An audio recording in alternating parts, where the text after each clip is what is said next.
A mother's struggle. It is impossible to think of a human creature more wholly unhappy than Eliza. When she turned her footsteps from Uncle Tom's cabin, her husband's suffering and dangers and the danger of her child all blended in her mind with the risk she was running in leaving the only home she had ever known and cutting loose from the protection of a friend whom she loved and respected. Then there was the parting from every familiar object, the place where she had grown up, the trees under which she had played, the groves where she had walked many evenings in happier days by the side of her young husband. But stronger than all was maternal love, which had been turned into frenzy by the approach of a fearful danger. Her boy was old enough to have walked by her side, but now the bare thought of putting him out of her arms made her shudder, and she strained him to her body with a powerful grasp.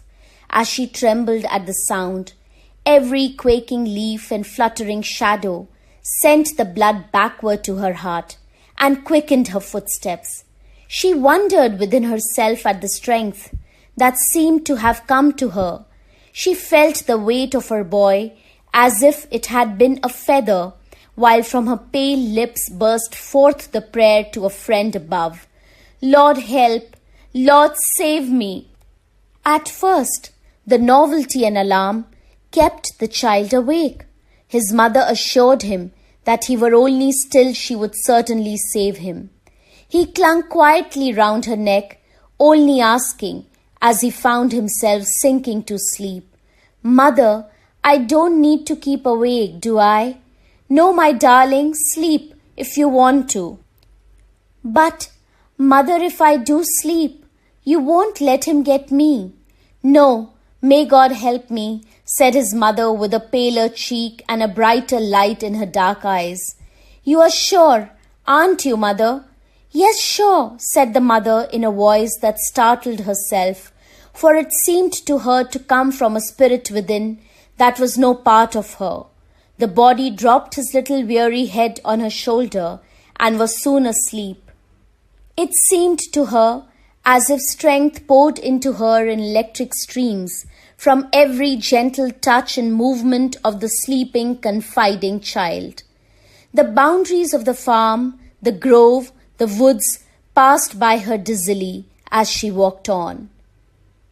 And still she went, leaving one familiar object after another, not slowing till reddening daylight found her many a long mile from all traces of any familiar objects upon the open highway. Eliza had often been with her mistress to visit some connections in the little village of T, not far from the Ohio River, and knew the road well. To go there, to escape across the Ohio River, were the first hurried outlines of her plan of escape. Beyond that, she could only hope in God. When horses and vehicles began to move along the highway, she became aware that her quick pace and distracted air might attract suspicion. She, therefore, put the boy on the ground, and adjusting her dress and bonnet, she walked on at as rapid a pace as she thought consistent with the preservation of appearances. In her little bundle she had provided a store of cakes and apples, which she used as ways of quickening the speed of the child, rolling the apples some yards before them, when the boy would run with all his might after it, and this trick, often repeated, carried them over many a half-mile.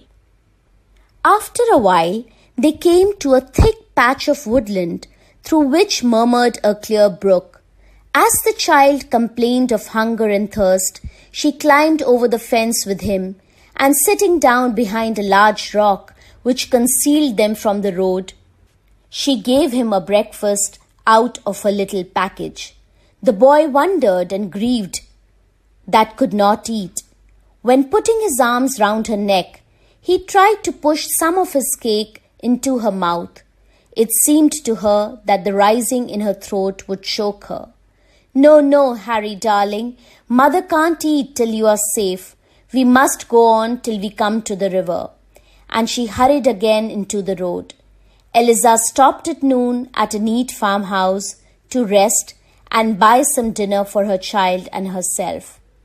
An hour before sunset, she entered the village of T by the Ohio River, weary and footsore, but still strong in heart. Her first glance was at the river, which lay between her and liberty on the other side. It was now early spring, and the river was swollen and turbulent. Great cakes of floating ice were swinging heavily to and fro in the turbid waters. Eliza stood for a moment, thinking about this unfavorable aspect of things, which would prevent the usual ferry boat from running, and then turned into a small public house on the bank to make a few inquiries. The hostess, who was busy in getting the evening meal ready, stopped with a fork in her hand as Eliza's sweet and sorrowful voice arrested her. "What is it?" she said. "Isn't there any ferry or boat that take people over to B now?" she said. "No, indeed," said the woman. "The boats have stopped running." Eliza's look of dismay and disappointment struck the woman, and she said inquiringly, "Anybody sick? You seem very anxious." "I've got a child who's very ill," said Eliza. "I never heard of it till last night, and I walked quite a bit today in the hope of getting into the ferry." "Well, now, that's unlucky," said the woman, whose motherly sympathies were much aroused. "I'm really concerned for you." "Well, take him into this room," said the woman, opening a small bedroom where stood a comfortable bed.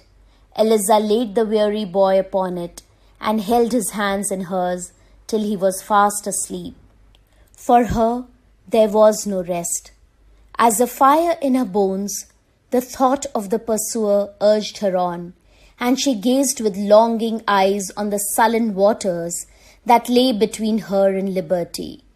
About 3/4 of an hour after Eliza had laid her child to sleep in the village public house, the pursuers came riding into the same place. Eliza was standing by the window, looking out in another direction, when Sam's quick eye caught a glimpse of her. Haley and Andy were 2 yards behind. 1,000 lives seemed to be concentrated in that one moment for Eliza.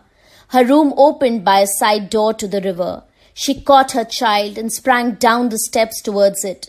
The trader caught a full glimpse of her just as she was disappearing down the bank, and throwing himself from his horse and calling loudly on Sam and Andy, he was after her like a hound after a deer. In that dizzy moment, her feet seemed to her to scarcely touch the ground, and a moment brought her to the water's edge. Right on behind they came, and nerved with strength such as God gives only to the desperate, with one wild cry and flying leap, she vaulted over the turbid current by the shore, on to the raft of ice beyond. It was a desperate leap in madness. The huge green fragment of ice on which she alighted cracked and creaked as her weight came on it. But she stayed there not a moment. With wild cries and desperate energy, she leaped to another and still another cake. Stumbling, leaping, slipping, springing upwards again. Her shoes were gone, her stockings cut from her feet, while blood marked every step, but she saw nothing, felt nothing, till dimly, as in a dream, she saw the Ohio side.